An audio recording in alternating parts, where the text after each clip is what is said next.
Hello दोस्तों, स्वागत है आप सभी का हमारे यूट्यूब चैनल इंडियन क्लासेस में। दोस्तों, आज के इस वीडियो में आप सबको 20 ऐसे महत्वपूर्ण बहुविकल्पी प्रश्न बताएंगे जो कि 2024 में ज़रूर आएगा। दोस्तों, अगर आप भी कक्षा 12 में हैं और हिंदी की तैयारी कर रहे हैं तो दोस्तों आज के इस वीडियो में जान लीजिए 10 नंबर आपका पक्का होने वाला है। दोस्तों, आप सबको बता दें कि गद्य से 5 प्रश्न आते हैं जो कि एक प्रश्न पर 1 नंबर मिलते हैं और पद्य से 5 प्रश्न आते हैं जो कि उस पे भी एक प्रश्न पे 1 नंबर मिलते हैं। आप सबको बता दें, जो बहुविकल्पी का पूरा प्रश्न आता है 10 प्रश्न आते हैं और 10 नंबर मिलता है। तो दोस्तों जान लीजिएगा कि आज के वीडियो देखने पर आपको 10 नंबर क्लियर होने वाला है, क्योंकि दोस्तों आप कहीं पर देखेंगे 200-300 याद करना पड़ेगा। लेकिन दोस्तों अगर यहाँ पर आपने इस वीडियो को लास्ट तक देख लिए ना तो जान लीजिए आपने 10 नंबर पक्का कर लिए। आपको ज़्यादा याद करने की ज़रूरत नहीं है, सिर्फ आपको 30 महत्वपूर्ण बहुविकल्पी प्रश्न पढ़ने की ज़रूरत है, ठीक ना। तो दोस्तों जो मेरा पहला प्रश्न है, हिंदी का प्रथम मौलिक उपन्यास है। पहला ऑप्शन है गबन, दूसरा ऑप्शन है तितली और तीसरा ऑप्शन है चित्रलेखा और चौथा ऑप्शन है परीक्षा गुरु। आप सबको बता दें कि जो हिंदी का प्रथम मौलिक उपन्यास है वो है परीक्षा गुरु, ठीक ना। बहुत ही महत्वपूर्ण प्रश्न है दोस्तों, इसको भूलिएगा मत। फिर दूसरा क्वेश्चन है कि दीप जले शंख बजे के लेखक हैं। दीप जले शंख बजे के लेखक हैं। पहला ऑप्शन है प्रोजी सुंदर रेड्डी, दूसरा ऑप्शन है अज्ञे जी, इनका पूरा नाम है सच्चिदानंद हीरानंद वास्यायन अज्ञे, तीसरा ऑप्शन है अमृत राय और चौथा ऑप्शन है कन्हैया लाल मिश्र प्रभाकर। तो आप सबको बता दें दीप जले शंख बजे के लेखक हैं कन्हैया लाल मिश्र प्रभाकर। फिर क्वेश्चन तीसरा है, आवारा मसीहा के लेखक हैं। पहला ऑप्शन है विष्णु प्रभाकर, दूसरा ऑप्शन है अमृत राय, तीसरा ऑप्शन है यशपाल और चौथा ऑप्शन है मोहन राकेश। आप सबको बता दें आवारा मसीहा के जो लेखक हैं वो हैं विष्णु प्रभाकर, ठीक ना, याद रखिएगा। बहुत ही महत्वपूर्ण प्रश्न है दोस्तों। फिर क्वेश्चन चौथा है, सरस्वती पत्रिका के प्रथम संपादक हैं। जो सरस्वती पत्रिका का प्रथम संपादक है, पहला ऑप्शन है प्रेमचंद, दूसरा ऑप्शन है आचार्य हजारी प्रसाद द्विवेदी और तीसरा ऑप्शन है आचार्य महावीर प्रसाद और चौथा ऑप्शन है गुलाब राय। तो जो सरस्वती के प्रथम संपादक है वो है आचार्य महावीर प्रसाद द्विवेदी, ठीक ना। फिर क्वेश्चन पांचवा आता है, ब्राह्मण पत्र के संपादक हैं। पहला ऑप्शन है बालकृष्ण भट्ट, दूसरा ऑप्शन है प्रताप नारायण मिश्र, तीसरा ऑप्शन है किशोरी लाल गोस्वामी और चौथा ऑप्शन है राधा चरण गोस्वामी। तो जो ब्राह्मण पत्र के संपादक हैं वो प्रताप नारायण मिश्र हैं, ठीक ना। इस क्वेश्चन को उल्टा करके पूछ सकता है कि प्रताप नारायण मिश्र का पत्र है, उसमें कई ब्राह्मण पत्र दे देगा और सब पत्र दे देगा, तो आपको भूलना नहीं है कि जो प्रताप नारायण मिश्र का संपादक पत्र है वो है ब्राह्मण, ठीक ना।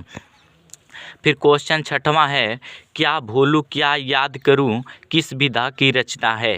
पहला ऑप्शन है संस्मरण और दूसरा ऑप्शन है आत्मकथा, तीसरा ऑप्शन है डायरी, चौथा ऑप्शन है यात्रा विरित। क्या भूलूं क्या याद करूं, इसकी जो कथा है वो है आत्मकथा, ठीक ना, याद रखिएगा। बहुत ही महत्वपूर्ण प्रश्न है दोस्तों, आपको सिर्फ 30 महत्वपूर्ण बहुविकल्पी प्रश्न याद करने हैं केवल, ठीक ना। फिर क्वेश्चन 7वां है, बाण भट्ट की आत्मकथा है। पहला ऑप्शन है महावीर प्रसाद और दूसरा है सरदार पूर्ण सिंह, तीसरा है वासुदेव शरण अग्रवाल, चौथा है हजारी प्रसाद द्विवेदी। जो बाण भट्ट आत्मकथा के लेखक हैं वो है आचार्य हजारी प्रसाद द्विवेदी, याद रखिएगा। फिर क्वेश्चन 8वां है, प्रेम सागर के लेखक हैं। पहला है मुंशी सदा सुखलाल, दूसरा ऑप्शन है इंसा अल्लाह खां, तीसरा ऑप्शन है लल्लू लाल, चौथा ऑप्शन है सदल मिश्र। तो जो प्रेम सागर के लेखक हैं वो हैं लल्लू लाल, या इस तरीके से पूछ सकता है लल्लू लाल की रचयिता है, तो प्रेम सागर जो है वो लल्लू लाल का ही रचयिता है। क्वेश्चन 9वां है दोस्तों, परीक्षा गुरु किस गद्य विधा की रचना है? पहला ऑप्शन है उपन्यास, दूसरा ऑप्शन है नाटक, तीसरा ऑप्शन है निबंध, चौथा ऑप्शन है संस्मरण। तो जो परीक्षा गुरु की गद्य विधा है वो है उपन्यास, ठीक ना। उसके बाद से फिर क्वेश्चन 10वां है कि परीक्षा गुरु के लेखक कौन है? जैसे प्रेम, इसके जो परीक्षा गुरु की जो गद्य विधा है वो है उपन्यास, लेकिन परीक्षा गुरु के लेखक कौन है? पहला ऑप्शन है हजारी प्रसाद द्विवेदी, दूसरा ऑप्शन है रामचंद्र शुक्ल, तीसरा ऑप्शन है डॉक्टर नागेंद्र प्रसाद, चौथा ऑप्शन है श्रीनिवास दास। तो परीक्षा गुरु के जो लेखक हैं वो श्रीनिवास दास हैं, इसको भूलिएगा मत, याद रखिएगा। फिर 11वां क्वेश्चन है सदल मिश्र की रचना है। सदल मिश्र की रचना, पहला ऑप्शन है प्रेम सागर, दूसरा ऑप्शन है नासिकेतोपाख्यान और तीसरा ऑप्शन है सुख सागर और चौथा ऑप्शन है उदय भानचरित। तो जो सदल मिश्र की रचना है नासिकेतोपाख्यान है। इस तरीके से भी पूछ सकता है नासिकेतोपाख्यान किसकी रचना है? तो सदल मिश्र पर लगा दीजिएगा, ठीक, भूलना नहीं है। अगर आप एक बहुविकल्पी प्रश्न याद रख रहे हैं तो जान लीजिए उससे 2 बहुविकल्पी प्रश्न बन जाएंगे। इस तरह जैसे सदल मिश्र की रचना नासिकेतोपाख्यान है और उल्टा करके भी पूछ ले कि नासिकेतोपाख्यान किसकी रचना है, तो सदल मिश्र के हैं, ठीक ना। फिर क्वेश्चन 12वां है प्रेमचंद्र का उपन्यास है। पहला है चंद्रकांता, दूसरा है परीक्षा गुरु, तीसरा है गोदान और चौथा ऑप्शन है नौका डूबी। तो जो प्रेमचंद्र का उपन्यास है वो है गोदान, ठीक ना। प्रेमचंद्र का उपन्यास गोदान है। क्वेश्चन 13वां है गद्य विधा की संख्या है। जो गद्य विधा है उसकी कितनी संख्या है?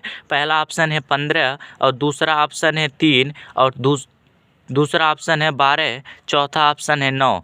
तो जो गद्य विधा की संख्या है वो है 15, ठीक ना। बहुत ही महत्वपूर्ण प्रश्न है दोस्तों, याद रखिएगा।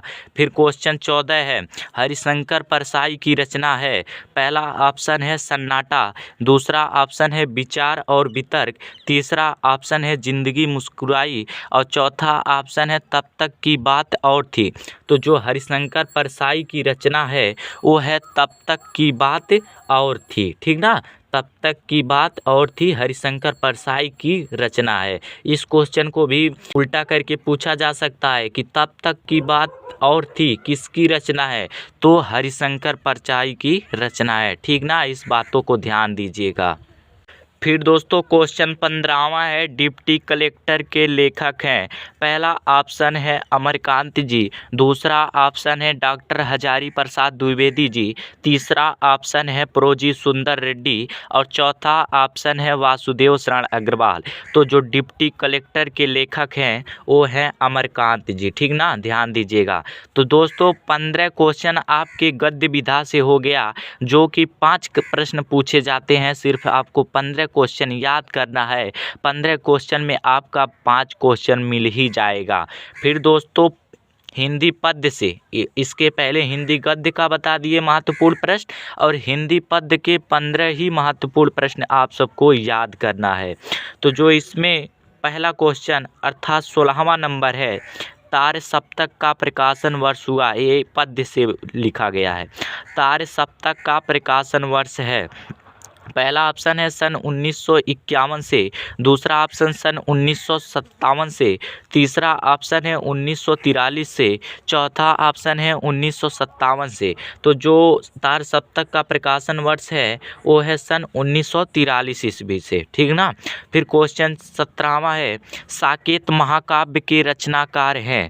पहला ऑप्शन है धर्मवीर भारती, दूसरा ऑप्शन है मैथिली शरण गुप्त, तीसरा ऑप्शन है भवानी प्रसाद मिश्र, चौथा ऑप्शन है गिरिजा कुमार माथुर। तो जो साकेत महाकाव्य के रचनाकार हैं वो है मैथिली शरण गुप्त, ठीक ना। उसके बाद से क्वेश्चन 18वां है साहित्य लहरी की रचयिता है। पहला है कबीरदास और दूसरा ऑप्शन है तुलसीदास, तीसरा ऑप्शन है सूरदास और चौथा ऑप्शन है भारतेंदु हरिश्चंद्र। तो साहित्य लहरी के जो रचयिता हैं वो हैं सूरदास, ठीक ना। उसके बाद से क्वेश्चन 19वां है, आंसू के रचनाकार हैं। पहला ऑप्शन है बिहारी, दूसरा ऑप्शन है नरपत नाल्हू, तीसरा ऑप्शन है जयशंकर प्रसाद और चौथा ऑप्शन है अज्ञेय। आप सबको इनका पूरा नाम बताएं कि सच्चिदानंद हीरानंद वात्स्यायन अज्ञेय हैं, ठीक ना। तो जो आंसू के रचनाकार हैं वो हैं जयशंकर प्रसाद। उसके बाद से क्वेश्चन 20वां है, रीतिकाल का अन्य नाम है। पहला है स्वर्णकाल, दूसरा है श्रृंगार काल, तीसरा है उद्भव काल, चौथा है संक्रांति काल। तो जो रीतिकाल का अन्य नाम है वो है श्रृंगार काल, ठीक ना। क्वेश्चन 21वां है, गोस्वामी तुलसीदास के बचपन का नाम है कि जो तुलसीदास जब छोटे थे तब उनका नाम क्या था। अगर आपने तुलसीदास का जीवन परिचय याद किया होगा तो आपको पता होगा। पहला ऑप्शन है तुकाराम, दूसरा ऑप्शन है सीताराम, तीसरा ऑप्शन है राम बोला और चौथा ऑप्शन है आत्माराम। तो आप सबको बता दें जो तुलसीदास का बचपन का नाम था वो था राम बोला, ठीक ना। उसके बाद से क्वेश्चन 22 है, हिंदी का प्रथम मौलिक उपन्यास हिंदी का प्रथम कवि माना जाता है। पहला ऑप्शन है सरहप्पा, दूसरा ऑप्शन है देवसेन और तीसरा ऑप्शन है सबरपा और चौथा ऑप्शन है कंडहप्पा। तो जो हिंदी का प्रथम कवि माना जाता है उस सरहप्पा को प्रथम कवि माना जाता है। उसके बाद से क्वेश्चन है 23वां क्वेश्चन है, अमीर खुसरो रचनाकार हैं। तो अमीर खुसरो पहला ऑप्शन है राउल बेल, दूसरा ऑप्शन है खलिक बारी, तीसरा ऑप्शन है भविष्यत कहा, चौथा ऑप्शन है पाहुड़ दोहा। तो जो अमीर खुसरो रचना के रचनाकार हैं वो हैं खालिक बारी, ठीक ना। उसके बाद से क्वेश्चन 24वां बहुत ही महत्वपूर्ण है, नौका विहार कविता अवतरित है। पहला ऑप्शन है गुंजन से, दूसरा ऑप्शन है बीड़ा से, तीसरा ऑप्शन है युगांत से और चौथा ऑप्शन है पल्लव से। तो जो नौका विहार कविता अवतरित है वो है गुंजन, अर्थात गुंजन कविता से नौका विहार अवतरित है। क्वेश्चन 25वां है, बिहार सतसई में दोहा की संख्या है। पहला ऑप्शन है 700, दूसरा ऑप्शन है 713, तीसरा ऑप्शन है 719, चौथा ऑप्शन है 724। तो जो बिहारी सतसई में दोहा की संख्या है वो है 700, ठीक ना, याद रखिएगा। क्वेश्चन 26वां है दोस्तों, हिंदी का प्रथम कवि माना जाता है। पहला ऑप्शन है सबरपा, दूसरा ऑप्शन है सरहप्पा, तीसरा ऑप्शन है देवसेन, चौथा ऑप्शन है कड़हप्पा। तो जो हिंदी का प्रथम कवि माना जाता है वो सरहप्पा को माना जाता है। दोस्तों एक गलती से 2 क्वेश्चन लिखा गया है, इसको ध्यान मत दीजिएगा, इसके पहले मैंने क्वेश्चन इसको बताया है। उसके बाद से क्वेश्चन 27वां है, यामा रचना है। पहला ऑप्शन है तुलसीदास, दूसरा ऑप्शन है मैथिली शरण गुप्त, तीसरा ऑप्शन है महादेवी वर्मा और चौथा ऑप्शन है सुमित्रा नंदन पंत। तो जो यामा रचना है वो महादेवी वर्मा का है, ठीक ना। इस तरीके से भी पूछा जा सकता है कि महादेवी वर्मा का रचना है, उसमें 3-4 लिख दिया जाएगा तो आपको यामा पर ट्रिक लगाना है कि महादेवी वर्मा का रचना यामा है, ठीक ना। और भी रचनाएं हैं जिनका भी आपने जीवन परिचय साहित्यिक परिचय याद कीजिएगा, उनका रचनाएं विशेष ध्यान दीजिएगा क्योंकि रचनाओं से ही बहुविकल्पी प्रश्न बनते हैं। फिर 28वां क्वेश्चन है, विनय पत्रिका के रचयिता हैं। पहला ऑप्शन है तुलसीदास और दूसरा ऑप्शन है नाभादास और तीसरा ऑप्शन है अग्रदास, चौथा ऑप्शन है चतुर्भुज दास। तो जो विनय पत्रिका के रचयिता हैं वो हैं तुलसीदास, ठीक ना, बहुत ही इंपॉर्टेंट प्रश्न है। 29वां दोस्तों वेरी IMP कर लीजिएगा कि आंगन के पार द्वार रचना है। जो आंगन के पार द्वार रचना है, पहला ऑप्शन है सुमित्रा नंदन पंत, दूसरा ऑप्शन है रामधारी सिंह दिनकर, तीसरा ऑप्शन है अज्ञेय जी, चौथा ऑप्शन है जयशंकर प्रसाद। तो जो आंगन के पार द्वार रचना है वो है सच्चिदानंद हीरानंद वात्स्यायन अज्ञेय का, ठीक ना।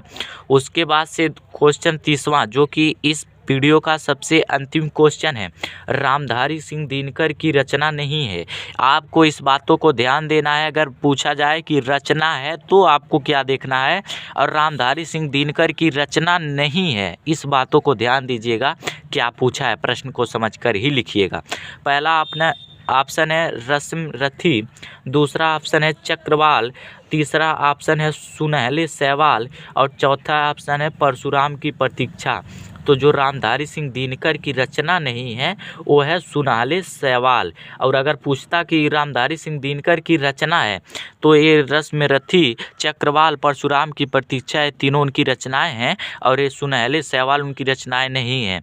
तो इसलिए क्वेश्चन को पहले से देख लीजिए क्या पूछा है, उसके बाद से लिखिए। दोस्तों, आप सबको गद्य और पद्य से मिलाकर 30 क्वेश्चन महत्वपूर्ण प्रश्न बताए हैं, जो कि अगर आपने 30 महत्वपूर्ण बहुविकल्पी प्रश्न को याद कर लेते हैं तो जान लीजिए आज के इस 10 से 15 मिनट की वीडियो में आपने 10 नंबर पक्का कर लिया। ठीक ना। तो दोस्तों, उम्मीद करता हूँ ये वीडियो आपको पसंद आया हो। अगर वीडियो पसंद आया हो तो लाइक कर दीजिएगा। मेरे चैनल पे नए आए हो तो मेरे चैनल को सब्सक्राइब कर दीजिएगा, क्योंकि इस चैनल पर कक्षा 10वीं व 12वीं की हिंदी की संपूर्ण तैयारी कराई जाएगी और अब की बार 100 में 90 पार होगा।